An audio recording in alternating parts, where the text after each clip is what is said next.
Hola amigos, en este video contestamos historia quinto grado. Te invito a que veas toda la información y la compartas a aquellos que la requieran, que te suscribes y que me regales ese súper poderoso like.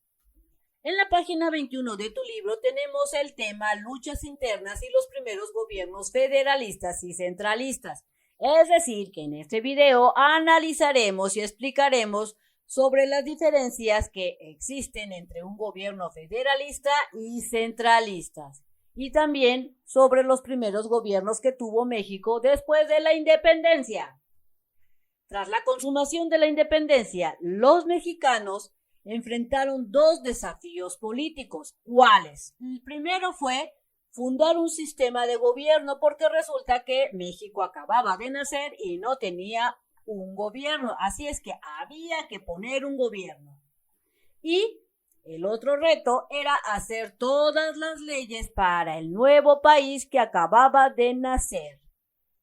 Como recordarás, la independencia fue posible gracias a lo que fue un acuerdo o acuerdos entre distintos grupos sociales y políticos, diferentes clases sociales como los pobres, clase media, clase alta, los comerciantes, así como todos los políticos que en ese momento estaban. Había que ponerse de acuerdo. Este pacto lo encabezaron ¿quién? Agustín de Iturbide y Vicente Guerrero. Estos dos dirigentes empezaron a hacer estos acuerdos, estas negociaciones para crear el nuevo gobierno, quienes concretaron el famoso Plan de Iguala, en el cual se estableció que México sería gobernado por una monarquía constitucional, es decir, algo como esto, por reyes. Esto significaba que debía haber un rey, pero este no gobernaría según sus deseos y sus placeres, no. Debía de gobernar por medio o basado a una constitución. Es decir, que en este libro llamado Constitución había leyes y derechos y obligaciones, el cual el monarca debía respetar y seguir. También planteó la división de poderes en ese momento, en la que existía lo que es un Congreso o Cámara de Diputados. Estos diputados estaban encargados de elaborar las leyes y supervisar al gobierno y a la formación de tribunales de justicia. Es decir, que esta Cámara de Diputados tenía mucha responsabilidad porque debía de supervisar al gobierno, elaborar leyes y hacer o crear lo que eran las tribunales para que se impartiera justicia. La idea de que el país tuviera un gobierno monárquico fue compartida por una parte de mexicanos, es decir, que unos mexicanos estaban muy felices porque México iba a tener monarcas, y a este grupo de personas que estaban felices por tener reyes se le llamaba o conocía monarquistas. Hoy parecería muy extraño que en lugar de presidente, imagínate que en vez de un presidente tuviéramos lo que es un rey. Pero en ese momento, en esa época, muchos pensaron que era una buena opción para mantener la unidad y la paz interna. Es decir, que en ese momento se pensó que si acabábamos de independizarnos y teníamos reyes, los reyes de España, pues sería una buena idea seguir teniendo reyes. Y luego aquí tenemos la bandera del Imperio de Agustín de Iturbide, que se fue entre el año 1822 y 1823, solamente un año. Se encuentra en el Museo Nacional de Historia. Por el deterioro que tiene esta bandera de su diseño original, la bandera se encuentra o se exhibe en su reverso, porque está bastante maltratadita.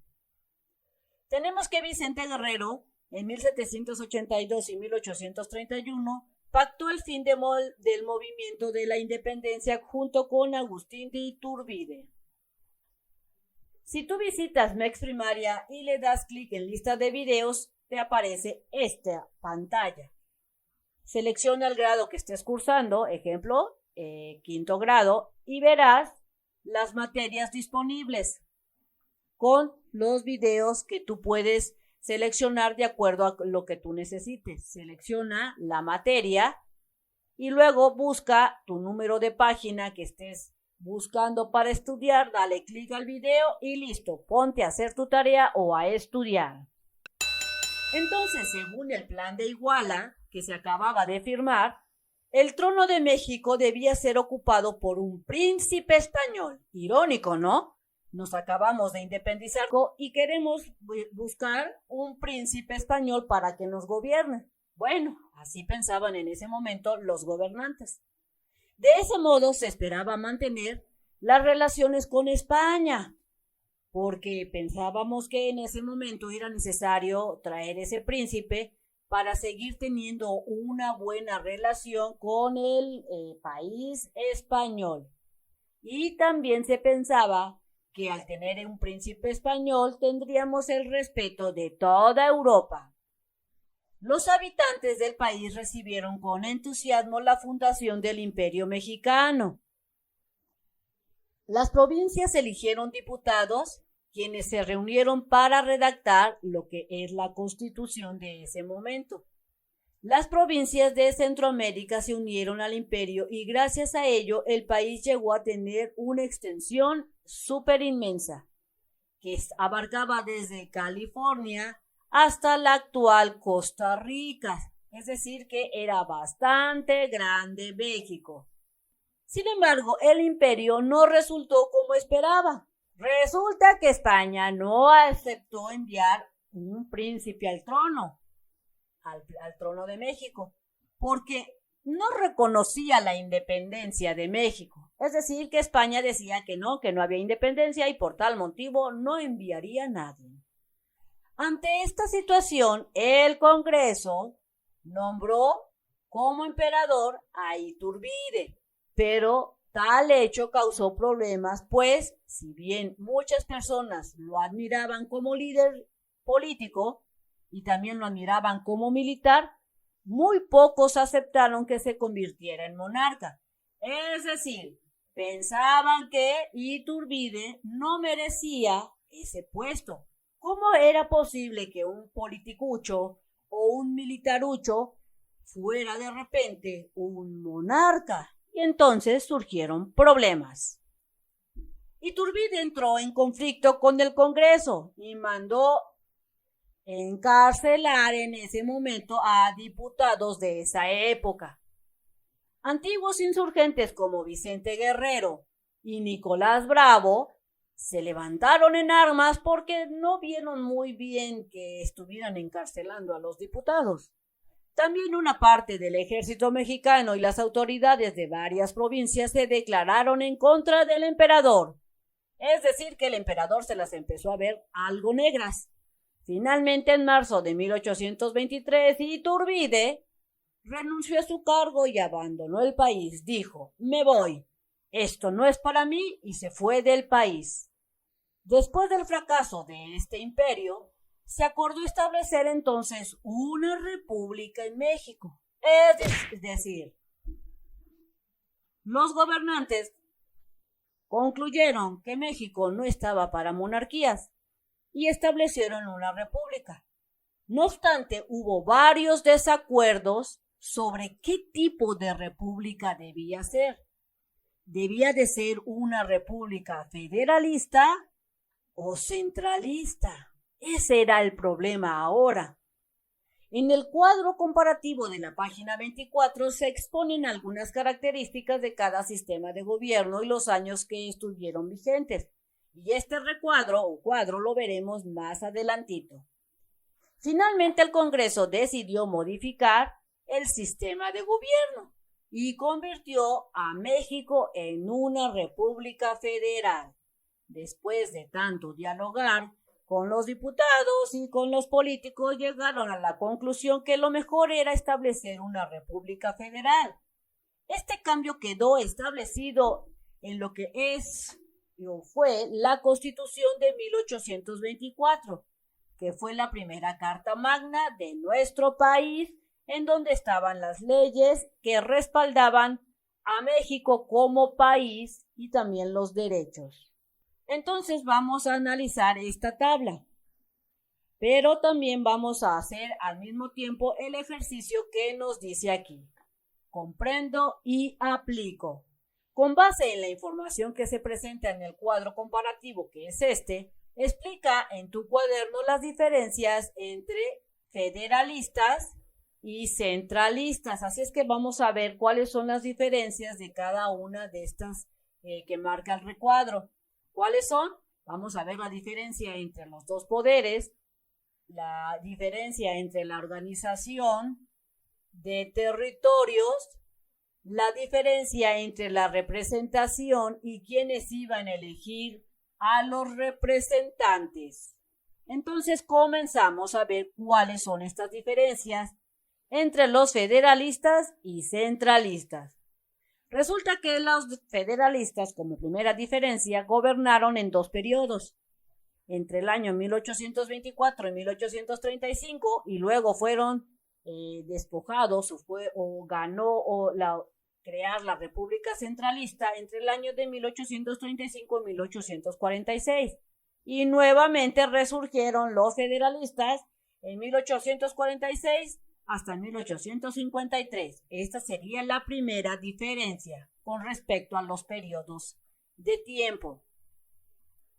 La siguiente diferencia entre estos dos es que en los federalistas existían tres poderes: el ejecutivo, legislativo y judicial, es decir, el presidente, las cámaras de diputados y senadores y los jueces.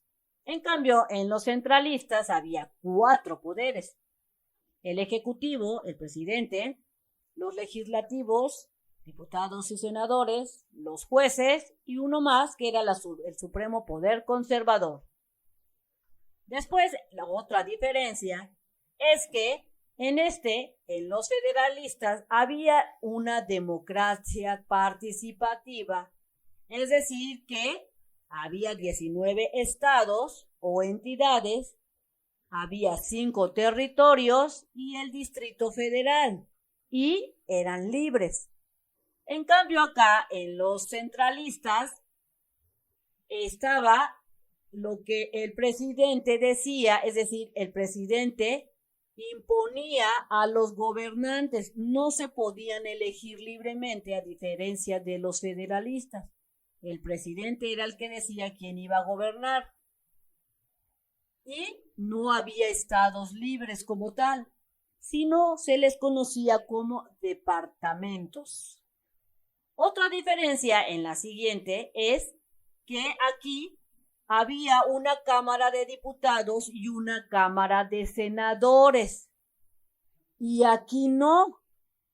Aquí había una junta o asamblea, o sea, no había cámaras con poderes. Y también otra diferencia es que los poderes de esta junta o asamblea estaban realmente limitados. Había limitaciones. En comparación de los federalistas, los diputados y los senadores podían hacer y deshacer de acuerdo a las conveniencias de México. Aquí no. Aquí el que mandaba era el presidente solamente. Y aquí tenemos otra diferencia entre los federalistas y centralistas, en donde los federalistas solo los hombres podían votar siempre y cuando fueras mayor de edad y tenías que ser varón. En cambio, en los centralistas, los que votaban para elegir gobernantes eran los que tenían un cierto nivel de ingreso monetario, es decir, los machuchones, los potentados, los de la lana, eran los que podían votar. Si tú eras pobre, no podías votar en el sistema centralista, pero en el federalista sí podías votar aunque no tuvieras ni un centavo. Con el nuevo sistema, las provincias se convirtieron en estados a partir de entonces. Cada uno tuvo un gobierno, un congreso y una constitución propia, es decir, por medio de lo que es la federación, cada estado tenía su propio gobierno. Los estados podían tomar decisiones acerca de su organización política e interna, como parte de las facultades que le otorgó la Constitución de 1824. El primer presidente de la República, Guadalupe Victoria, un antiguo insurgente que ganó las elecciones de 1824, es decir, que este presidente sí votaron por él. Durante su mandato el país se mantuvo en calma. Eso permitió al gobierno impulsar lo que fue la educación y obtener préstamos del extranjero para mejorar la economía del país. En 1829, Vicente Guerrero sucedió, es decir, fue el que le siguió en la presidencia a Guadalupe Victoria y tuvo que combatir a sus opositores para poder gobernar porque no lo dejaban hacer nada. Como mandatario, Guerrero enfrentó con éxito un intento de reconquista de los españoles en el año de 1829. Otras acciones del gobierno fueron hacer efectiva la abolición de la esclavitud, porque a pesar de que era México independiente, todavía existía la esclavitud. Y gracias a Vicente Guerrero se pudo abolir la esclavitud. ¿Por qué? Porque Vicente Guerrero expulsó, o sea, corrió a muchos españoles del país que se aprovechaban de los mexicanos y los seguían usando como esclavos. El vicepresidente Anastasio Bustamante, este señor vicepresidente, traicionó o se aprovechó de la situación para derrocar a Guerrero y ocupar su presidencia, es decir, le quitó la presidencia y capturó a Vicente Guerrero y lo fusiló en Oaxaca en el año de 1831, por lo que tal vez se pudiera considerar a este vicepresidente como un verdadero traidor. En los años siguientes, los distintos grupos políticos se disputarían la presidencia la mayoría de las veces en forma violenta y sin respetar la Constitución. Bien amigos, esto sería todo en este video, espero que te sirva la información. Si es así, te invito a que la compartas, que te suscribas y que me regales ese like. Nos vemos bien prontito en el próximo videito. Bye bye.